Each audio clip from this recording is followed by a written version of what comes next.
The last thing that I would have imagined being a professional that's obsessed about code for so long is that AIs in 2023 could be replacing my job. That AIs can write code and program better than human beings. It won't replace jobs, but it will, I think, augment our cognition in a way that I still think most people do not fully understand. And what's really fascinating is that this most complex technical jobs are the ones that are being most profoundly affected.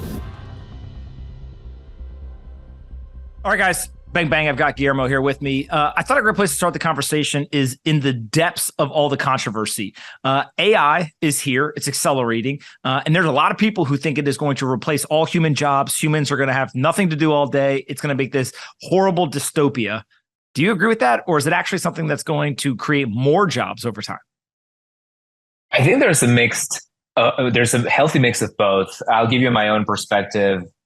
I've been a front-end engineer. That's the software engineer that focuses on the parts of the software that touches the user experience, the things that the people see when they open up a website or they open up an application.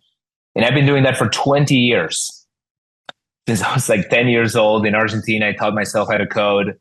And the last thing that I would have imagined being a professional that's obsessed about code for so long is that AIs in 2023 could be replacing my job. That AIs can write code and program better than human beings.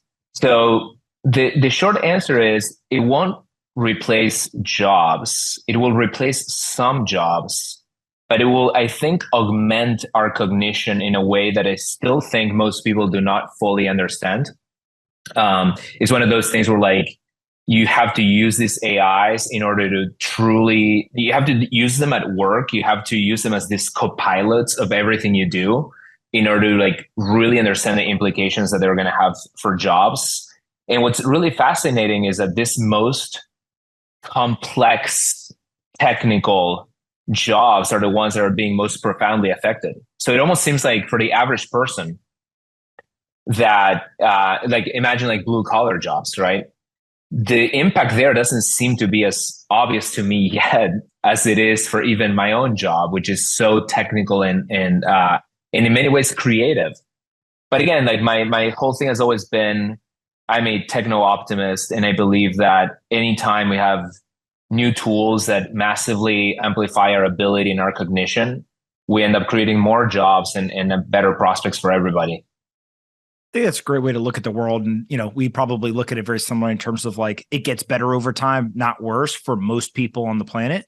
But the path there or the structure of the technology is also hotly debated. And so right now there's a big debate between closed source and open source when it comes to artificial intelligence. How do you all think about that? And what are maybe the pros and cons of each approach?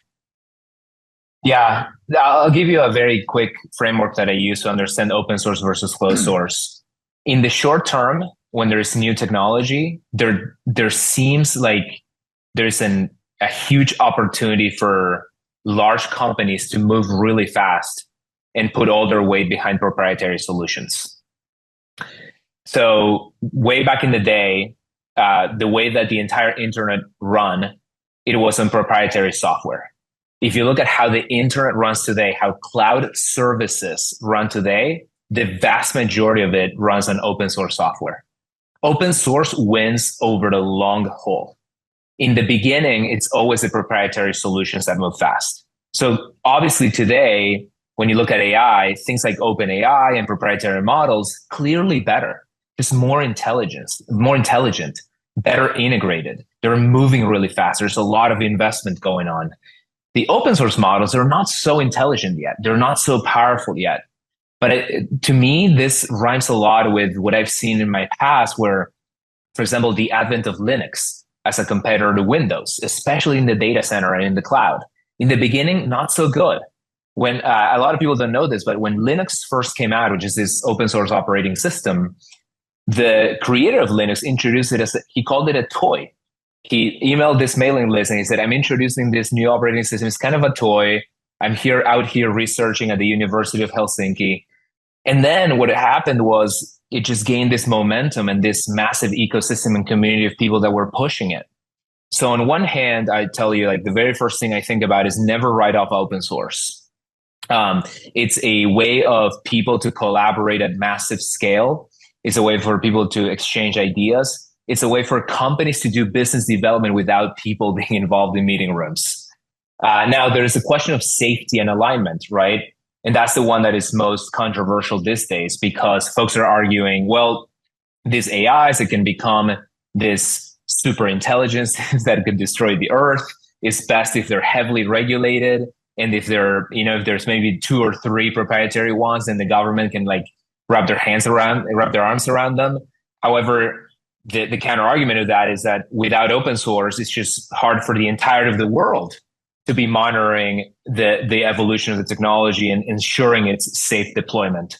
So in that sense, I'm actually almost a contrarian in that I really do not believe that AIs in their current form and in the current architectures that we're seeing will pose an existential threat to humanity. I think any new technology that comes out has the potential for misuse. Even email, right? Like I think this example has been shared a bunch, but I still get spam from a Nigerian prince that wants to donate the entirety of their fortune to me. And I'm like, oh, cool. Like I here's my bank account details, right? The same is going to happen with AI. So there's going to be a bunch of people that are going to misuse the heck out of it for ill intentions. I do not believe that it's on the scale of a nuclear weapon. I think folks that are arguing for that either are misunderstanding the technology or perhaps in a more tinfoil hat on trying to secure regulatory capture. So if you look at open source versus proprietary from that point of view, open source just allows for more scrutiny. Everybody can read the code. Everyone can read the changes to the code. So there's significant benefits, I think, to the open source approach there as well. Now, when we start to see open source or closed source, some small companies, startups are trying both. Some big companies are trying both. We've obviously seen, Facebook take a very specific step versus maybe other companies. How do you think about value accrual? Are the startups better positioned to kind of capitalize on this AI wave where normally an innovative technology is used by the small companies to move quickly and kind of take on the incumbents? Or actually, in this case, are the incumbents better positioned to just simply incorporate it like maybe what we saw with Adobe? And, the joke being that some of these incumbents killed thousands of startups with a single announcement. Yeah. How do you think about the balance there? I think startups will definitely benefit in a very specific way, which is now that AI is here and democratized for every builder on the planet, what are the new disruption opportunities that are unique to having AI as part of your design tool? Meaning, before AI, you couldn't conceive certain kinds of software. I'll give you an example. At Vercel, we're creating a tool called V0. It allows people to create software interfaces by just using English. So you go to v0.dev and you say, I want a UI. I'm Anthony Pompliano. I want a UI to distribute my podcasts. On the left-hand side, please put in list of podcasts and a buy button. And on the center, please put all my historical podcast archive. And it will just give you a new UI specifically for you at that given moment. Now, when you go to this website, you realize that it's extremely simple. All it has is this input in the middle of the screen. There's no tools, there's no toolbars, there's no icons, there's almost nothing. So that's the disruption opportunity that startups represent, is that a lot of the incumbents have been accumulating software and complexity and tools and pixels on screens for decades. And they've become addicted to them, and their customers have become addicted to them. Now, there could be a scrappy two-person startup in a garage in San Francisco, although there's not a ton of garages, but they're in some like a Tokyo-style hotel capsule in San Francisco, and they're scheming the creation of a software that, because it uses AI, is completely disruptive to that addiction that the incumbent has. Now, here's where it gets complicated. The flip side is also true. It might turn out that for certain categories of software, the incumbent just needs to add the AI. They don't need to redesign anything. They don't have to rethink anything. You just add the AI and turn on the money printer, because the demand that we're seeing at Vercel right now for AI products is like nothing I've seen ever since the iPhone came out. Consumers want to buy this AI product. So the fact that it benefits incumbents cannot be understated. But I do think that startups are the right startups will definitely win big in this wave. Now, what are the areas you think are most overhyped? And then maybe what are the areas that don't get enough attention yet, but you're watching and think could be very big, kind of counter to the public narrative at the moment? I think overhyped, but I'll caveat this by saying that I think the excitement is there for a good reason. Is agents. So the idea that you launch this entity into the world and it'll do stuff, I think it's extremely exciting because you can do it. And before we couldn't, before the arrival of large language models, me as a programmer, I couldn't create this autonomous intelligence that does things and reads back the answer from the outside world and then makes another decision and so on. So it is really exciting. But the fact that any idea that leaves the human out of the loop is really today fraught with peril, I think, and we have to re-examine our priors there. However, when I see AI that is augmenting the individual, and this goes back to why I think this is going to be so positive for jobs and productivity, all of the things that are working, and I would argue are even underrated, are the things that are in the loop with the human and are augmenting us and giving us feedback and giving us ideas and so on and so forth. So, for example, underhyped is the fact that programmers are now seeing increasing percentage of the code that they output be generated by AI. As I mentioned earlier, like I could have never anticipated that was going to be the case because programming is really difficult. So just think about what that does for folks coming into the industry, folks that want to learn programming for the first time today. Now, the AI can not just teach how to code, it can be there reading everything you write and give you ideas for how to improve it. So I think any idea that gives that human the context and the ideas, and then so think of it as the human is still the creative director, and they're sourcing ideas from a team of AIs. That's what the future looks like. This morning, OpenAI announced GPTs. Basically, the fact that you're not going to have just one AI, but multiple. I think this is a very profound and underrated thing that's going to happen. There are a lot of companies that are saying, we're not just going to build one chatbot, we're going to build multiple. The reason for this is that anytime you need a problem to be solved, you typically go to specialists, right? If your tooth aches, you go to the dentist. If your back aches, you go to the chiropractor. So I think what's going to happen is very similar. And this is why I think, once again, incumbents like Meta and WhatsApp are really well positioned because, and this is why they're investing so much in AI, is that WhatsApp in the future might be a hybrid of talking to people and talking to specialist AIs. Same is going to happen to ChatGPT. I think companies are going to be building their own specialist AIs. I'm seeing now in Silicon Valley, a lot of companies are deploying specialized chat assistants to train their sales force. I just heard about a company that is a customer of Vercel that is providing chatbots specifically to train large numbers of salespeople. What is the biggest hurdle that organizations face when they have a huge sales force? How do you enable them? How do you train them? How do you make sure they're saying the right things and the same things to prospects? They're saying their correct things. Well, what are you going to need there? A specialist assistant that knows your product really well and how to sell it. That is different from my typical interaction with ChatGPT, where like I'm asking for some fact about Wikipedia. So I do think that there is going to be an explosion in this domain-specific AIs that are conversational and provided by different companies and tied to different data sets. And that's very underrated, I think. What's the role of government or regulation in the development of all of this? We're talking about this amazing new frontier, and it's obvious that there's going to be this explosion of innovation and kind of economic, production. The government obviously is very interested, and some of it's coming from the industry itself saying, hey, wait a second, we might have, the next atomic bomb. Other people being like, hey, idiots, no, we don't. And so how do you see them playing into it? Yeah, I think right now, based on what I'm hearing from my peers in Silicon Valley, there's a fear that they're over-indexing on this is a nuclear bomb. I think that maybe the better way to think about it is that it's nuclear power. in that we should be not fearful of it. Of course, there has to be safety protocols and thresholds around it. It's a very powerful thing. And if miscalibrated, just like a nuclear power plant, it can lead to damage. However, just like nuclear power, the risks are typically overstated. We become fearful of things that we do not understand deeply. But just think about the upside of every person being able to create with AI, of being able to create their new businesses as AI first businesses. That's what I think the role of government should be, which of course is a government that would prioritize freedom of enterprise and freedom of access and freedom of speech, right?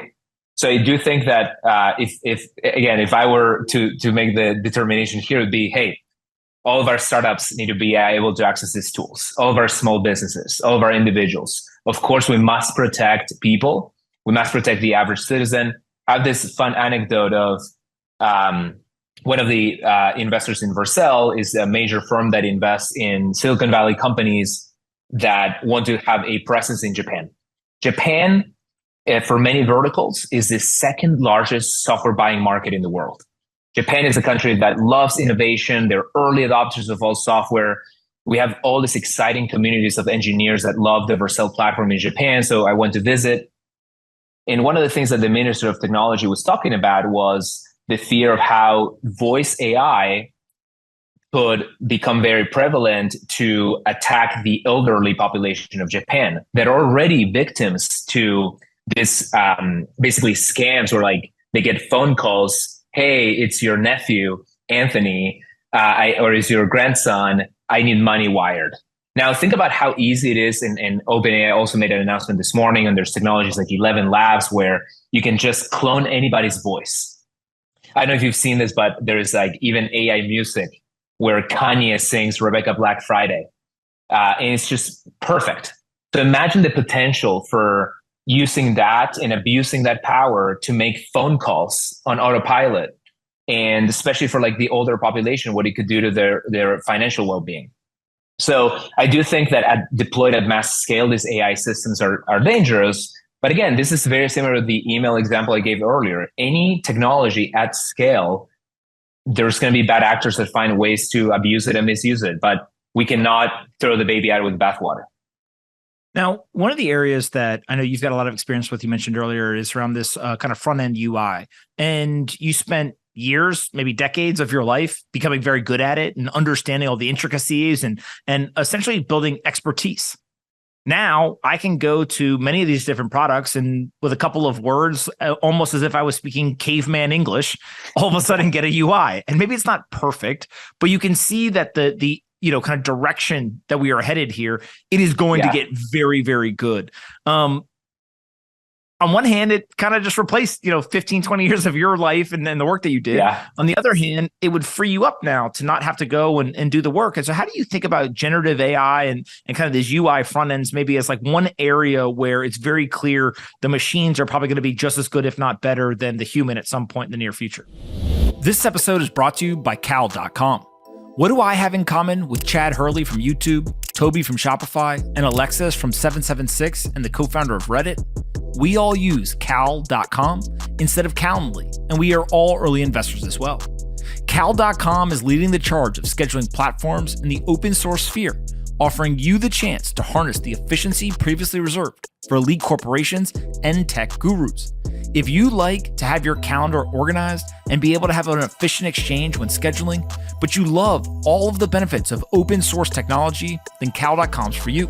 They are transforming sophisticated calendar management into an accessible tool for all via a user-friendly interface. You can customize it and you can make your calendar work for you.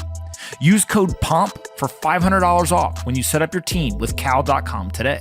Again, go to Cal.com, Cal.com, and use code POMP to get $500 off when you sign up. Cal.com, an open source tool that allows you to take back control of your calendar, be efficient when scheduling, and make sure that no one can steal your time. Yeah, I think being in Silicon Valley and having been here for 10 years, one of the lessons for me is that technology is always accelerating and you must be able to disrupt yourself. So we built Vercel as the front-end cloud. We want to make it really easy for businesses to create the fastest websites on the planet. We have customers like Under Armour, Pinterest, Unity. They host incredible user interfaces on Vercel. But what I hear from these businesses is that they're always looking to streamline, speed up, reduce costs, and just become more efficient. And there's a once in a lifetime opportunity for Vercel to say, we are going to help AI and make you more efficient. We're going to help you generate more applications. We're going to help you speed up those applications. And we're going to provide you that technology. So that's what, to me, the AI opportunity represents today, as opposed to saying, okay, yeah, I'm just watching from the sidelines. Let's see what happens with that AI thing. I think every business on the planet must become an AI-infused, AI-first business. And that's true for tech companies that have been around for not as long as, for example, like Vercel has been around for only 8 years. But it's also true for the businesses that have been around for 100, right? When I was in Europe, I was meeting with the heads of companies like Airbus. And frankly, there's this sense of like, there's fear on some level, right? Can you, especially with everything you hear around AI safety, like, what do you do with this? Do you just watch it because it's somewhat dangerous? Do you embrace it? Do you prototype with it? So my philosophy has been, just like there was an opportunity for cloud providers to accelerate the adoption of the internet and give you your first .com, there's going to be an opportunity for companies like Vercel to give you the opportunity to have your first AI product. And right now, our best hypothesis is developers are spending a lot of time carving each pixel of our UI. There's this famous meme of like making things pixel perfect. There's a designer that conceives the idea, then there's a developer that implements it. And to your point, that almost feels like translation. I don't know if you remember when Google Translate came out. Me being a native Spanish speaker, I couldn't believe just how good it was at translating Spanish from English. But once upon a time, people believed that translation was the job of a human being and that computers were never going to get as good. I think we're going to see the same with design and implementation. There's a perception, even in engineers, the best engineers that I know, that software is a thing that you first design with pixels and then someone translates into working software. What if that translation could be just done by AI? And that's what we're doing with this product V0. And so far, it's been astonishing to me. I'll give you a quick anecdote. I use our own platform, Vercel, to create my own personal website, rauchg.com. And I designed it with my skills, to your point, I accumulated over 20 years. And then I went to V0 and I asked it to create my blog, and I gave it the creative direction. I said, okay, make the background more gray, make the design more minimalistic, use this other kind of font. And I was able to replicate what I had created in just a couple hours. But here's the kicker. The code that it produced was better than the code that I wrote by hand. And I can give you an objective fact for it. It was able to make it more accessible for visually impaired or any other kind of user that needs an assistive device. It was a thing that I was just not an expert in. I was not an expert in accessibility. The AI created something that was good looking and more accessible to more people. So that was when I had my first epiphany with like, holy crap, AI, quote unquote, will take my job, but in reality, it will just make my job more awesome. Part of what's interesting, and I'm looking at the website right now, is this idea of most people think of generative AI as like the first generation, right? Like, hey, I gave it instructions, it generated kind of the initial, draft, if you will.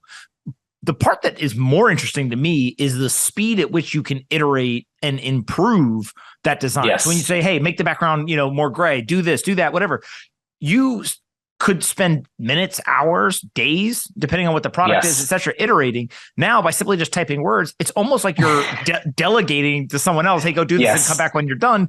But it's happening now in seconds. And so the iteration speed feels like a part that is under discussed, but quite powerful. And even with just your personal website, you're kind of seeing that as well. It's such a great point. It's like riding a wave, right? When we set out to create V0, we actually created it under the principle that AI itself is just getting better every week. So, for example, when we first created this, the most intelligent AI model we could use was pretty slow. Guess what? By the way, this product came out 3 months ago. We onboarded 100,000 engineers to the product so far. Today, the same AI model just became faster. So I actually didn't have a ton of technical knowledge to back the assumption that the AI was going to get fast. I think we're riding the right wave right now. I think this AI is just getting exponentially better. And it makes sense to make an investment in that under that principle alone. It actually reminds me of this awesome interview that everyone should look up to. They asked Jeff Bezos why he's creating Amazon and why he chose books. And he doesn't answer that he loved books or some awesome story about like his grandfather's dying wish was to like make books more accessible. No, he says the internet is coming, and I know that it's going to empower things that are just not possible in the real world. For example, in the real world, it's not possible to have a single bookstore with more than like 10,000 items in the bookstore. It's just not enough space. So the internet was going to create a once in a lifetime opportunity for a business to exist that has more inventory that can physically fit in the real world. AI is very similar. It's going to create things that are just impossible. And the proof point is just, okay, what product can I create that fits into that wave, into that transformation? And then it'll expand into more categories. So that's where I get my insight of, okay, I think what we're seeing, okay, front end is being generated by AI. Law will be accelerated by AI. Finance will be accelerated by AI. I just heard of a Bloomberg terminal that you speak to in natural language.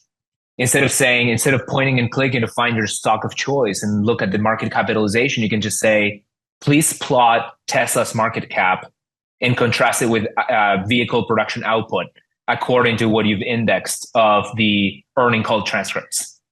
That such a thing can be created today. It was created on the Vercel platform. It's called fintool.com.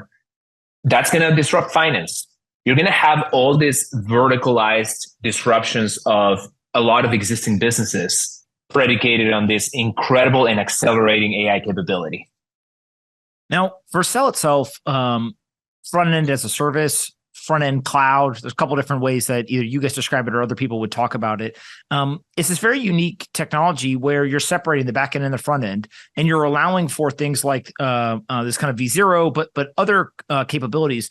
Talk a little bit just in terms of like, how do you think about the business today? And then what does the next 12 to 24 months look like in terms of the product roadmap and how you guys think you can kind of really go from those 100,000 developers that you sign up very quickly to eventually millions and millions across all the different products that you have? Yeah, so our mission is to enable the world to create the best products, period. So if you look at the average product experience on the internet today, it actually kind of sucks. And outside of maybe 3 companies, let's just say that they're called Google, Amazon, Meta, the average internet experience is pretty poor. The thing you find a lot is during Black Friday, your favorite e-commerce goes down. Taylor Swift announces a new tour and the ticketing website goes down. Slow, clunky, gives you errors. You just hate it. And it's amazing, right? Because we live in the golden era of technology. That like, why is there such a separation between like, there's almost like 2 classes, the upper class, the 3 or 4 companies that kickstarted the internet revolution, and then the middle class, everybody on the internet that wants to create great freaking products, but they don't have the platform to do so. And that's what Vercel enables for the world. So we're operating at a very significant scale already. We have like tens of billions of requests that we serve each week on the platform. We host websites like underarmour.com. As I mentioned, we host some of the who's who of the AI revolution. OpenAI themselves are a customer of Vercel. So the key thing is, if you want to create a fast, dynamic web application or website, you come to Vercel. Now, this comes with a caveat. If it's just something very small, where like it's like your own personal website or things like that, that's not really where Vercel shines today. We tailored a very sophisticated use cases of the internet. Like I said, we try to bridge that gap between the brick and mortar that has existed for 100 years and cannot compete with Amazon. We help them do that. When you look at AI and the boom, there's always the thought process you can go search for the gold or you could sell the picks and the shovels to the gold miners. It feels very much like you guys are doing the latter. Does that also position you to eventually vertically integrate and go do some of these other things that obviously are use cases? Or is that a distraction and kind of staying with the picks and the shovels and kind of where you guys are playing now is actually the better strategy? Yeah, I like this idea. So to explain why it's called front end. So there's always an interface that a person is interested in exchanging data with. So like, for example, when you go to ChatGPT and you go to chat.openai.com, that's built with the technology and framework that we create is called Next.js. And that's kind of the place where you experience the technology. But behind that, there's a lot of sophisticated technology as well. That's called the backend of an application. So the world that we envision is one where the bet that we're making is that what really matters the most to every citizen of the world is that experience that they receive.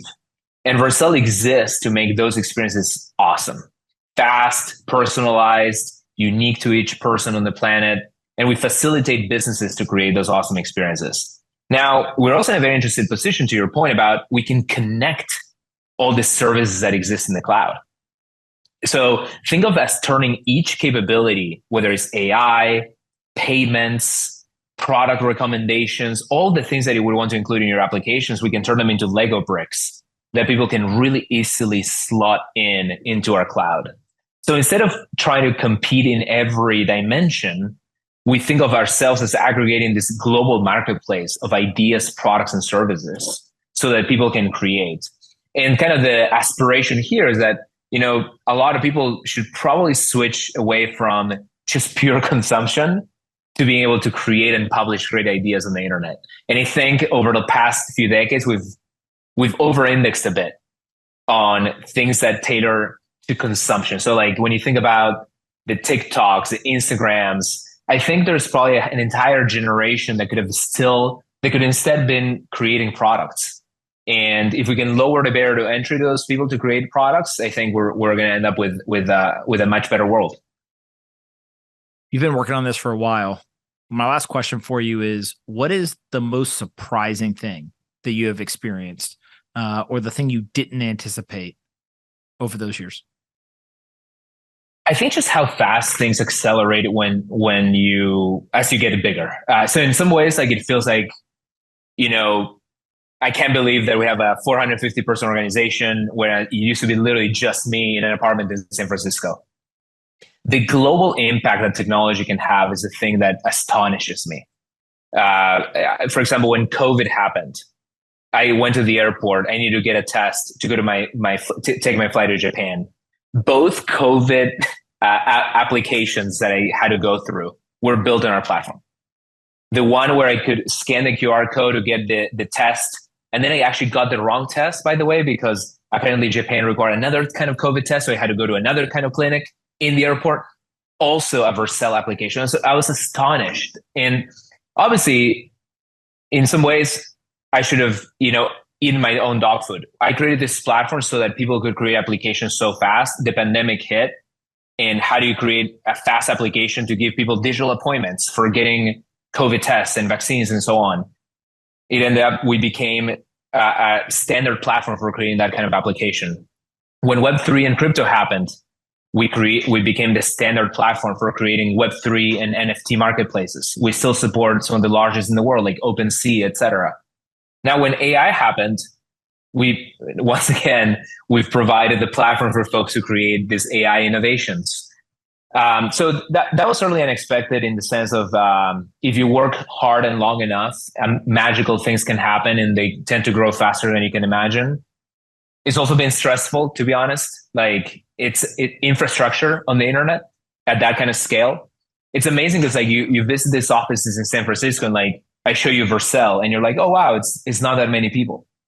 The impact that it represents in the world, the amount of traffic that we support and all of that is incredibly sizable.